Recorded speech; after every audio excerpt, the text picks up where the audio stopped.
عليكم الإخوة الأخوات، نتمنى تكونوا بخير وعلى خير في هذا العدد الجديد والحلقة الجديدة من قناة ديالكم مصدر الخبر.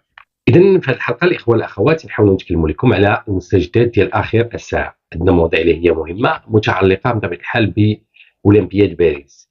فاليوم المنتخب الوطني غادي يواجه النظير ديالو المصري على الساعة 4 مساء. بطبيعة الحال غادي تكون مقابلة نارية من أجل تحديد المركز الثالث.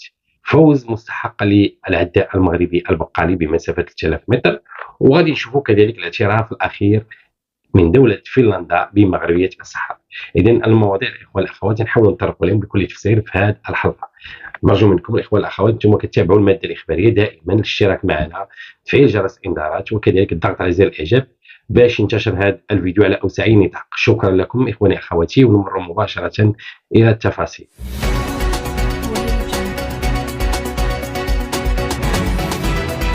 إذا الإخوة الأخوات كما تكلمنا اليوم لقاء مهم ومهم جدا للنخبة الوطنية الأولمبية بأولمبياد باريس. فالمنتخب المغربي الأولمبي غادي يواجه النظير ديالو المصري بعد الإخفاق في الوصول إلى النهائي بطبيعة الحال والخسارة أمام المنتخب الإسباني. كانت هناك مجموعة من الأغلاط بطبيعة الحال اللي قام بها المدرب اسكيتي في هذه المقابله، بحيث انه ما قامش بتغييرات اللي هي مهمه وبدلات المقابله، وكان الغياب ايضا ديال بلال الخنوس مؤثر للغايه على النخبه الوطنيه. في هذا اللقاء غادي يكون الخنوس كاين، علاش؟ لانه مابقاوش عنده الانذارات، وبالتالي غادي يشارك في هذه المقابله ديال الترتيب ديال المقابلات، احراز ديال الميداليه النحاسيه. مقابله مهمه جدا من اجل الظفر بهذه الميداليه اللي كتبقى ميداليه ديال الالعاب الاولمبيه بطبيعه الحال، اللي هي مهمه للتاريخ ديال الكره المغربيه. اذا فعلى النخبه الوطنيه باش تكون في الموعد، خصوصا حنا كنعرفوا المنتخب المصري القوي بطبيعه الحال في هذه الفئه السنيه. سبق وواجه المنتخب الوطني وتغلب عليه جوج المرات، لكن كانت الغلبه للمنتخب المغربي 4 مرات وتعادلوا في جوج لقاءات. اذا حنا غادي نتابعوا بطبيعه الحال هذه المقابله اللي مهمه، وتنتمنوا حظ موفق بطبيعه الحال للنخبه الوطنيه. لكن بعض الملاحظات اللي كانوا مجموعه من الناشطين على مواقع التواصل الاجتماعي انتقدوا التصرف ديال الركراكي في لي فيستير، او لا يعطي التعليمات للاعبين ديال المنتخب الاولمبي.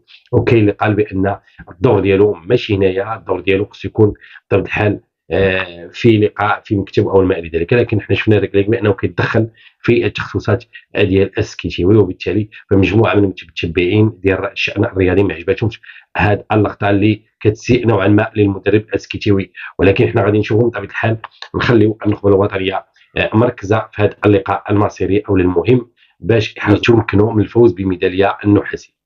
واخواني اخواتي، الفوز الرائع ديال البقالي في مسافه 3000 متر اللي تمكن بطبيعه الحال من الاحراز ديال الذهبيه في منافسه اللي كانت قويه وقويه جدا مع اثيوبيين وكينيين في هذه المسافه ديال 3000 متر. تمكن البقالي رغم الاصابه ديالو اللي كان خفاها لمده طويله، وحاول يتغلب عليها، وحاول انه يجد في التمارين ديالو باش انه يوصل لهذا المستوى الكبير ويحافظ على الميداليه الاولمبيه اللي كان فاز فيها من قبل في الدوره الفائته. والان كيجدد يعني السيطره ديالو على هذه المسافه ديال 3000 متر. فهذه اول ميداليه للمغرب في هذه الاولمبياد، لان كانت الحصيله ضعيفه وضعيفه جدا. مجموعه من المشاركين لم يتمكنوا من مختلف الرياضات من الحصول ولو على برونزيه. فالبقالي يغسل الماء لوجهه ويحافظ على الميداليه الذهبيه ديالو. بطبيعه الحال كان هناك تيندو في العداء ايضا المغربي اللي شارك في هذا السباق، وحاول انه يضغط على الاثيوبيين والكينيين باش يخلي البقالي باش يحرز هذه الميداليه الجد مهمه بطبيعه الحال للمغرب في هذه الاولمبياد. لكن وجب اعاده النظر في مجموعه ديال الرياضات الاولمبيه بطبيعه الحال باش يكونوا عندنا ابطال في مختلف الرياضات، لان هناك استراتيجيه بطبيعه الحال لازم باش تقوم بها الجامعه الملكيه للالعاب القوى بطبيعه الحال باش يرجعوا كيف ما كانوا في يوم من الايام بطبيعه الحال كيفوزوا بمجموعه من السباقات وكيمارسوا مجموعه من الرياضات.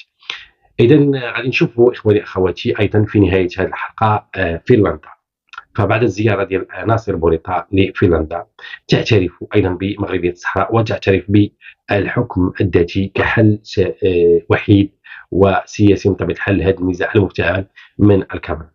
فالجزائر مؤخرا تعيش في ايام اللي هي عصيبه وعصيبه جدا، خصوصا بعد الاعتراف الفرنسي الصريح بمغربيه الصحراء وعن طبيعة الحال كنعرفوا يعني العلاقة اللي كتربط فرنسا بالجزائر، ففرنسا بطبيعة الحال لها علاقة كبيرة وكبيرة جدا بالجزائر، وبالتالي فأصبحت ضربة موجعة وكبيرة. وفرنسا كنعرفوا بأنها لها عضوة في مجلس الأمن، وبالتالي فهذا الاعتراف فهو قوي وصريح من دولة في مجلس الأمن ذات عضوية دائمة. ففنلندا كيف ما كنقولوا فهي رائدة في الدول الاسكندنافية، وبالتالي فالاعتراف ديالها أيضا تم بالتشاور مع مختلف الأطياف الفنلندية، وبالتالي فهو اعتراف دائم ولا يتغير بتغير المواقف السياسية للبلد. وبالتالي فالمغرب الآن أصبح يحصد يعني مجموعة من الاعترافات ديال الدول اللي هي قوية على الساحة العالمية في اتجاه لطي النهائي لهذا الملف المفتعل ديال الصحراء المغربية، وبالتالي فيشدوا الحكم ديالهم الذاتي وتنمى الأقاليم الجنوبية بطبيعة الحال، كيف ما المغرب غادي في النماء ديالها بكل يعني ثبات نحو التطور ديال المدن الصحراوية كالعيون والداخلة اللي شهدت مؤخرا مشاريع اللي هي ضخمة وتنمية شاملة. إذا الإخوة الأخوات هذا كل ما لدينا بالنسبة لهذه الحلقة. حظ موفق للنخبة الوطنية في اللقاء المصيري اللي غادي يكون في هذا اليوم.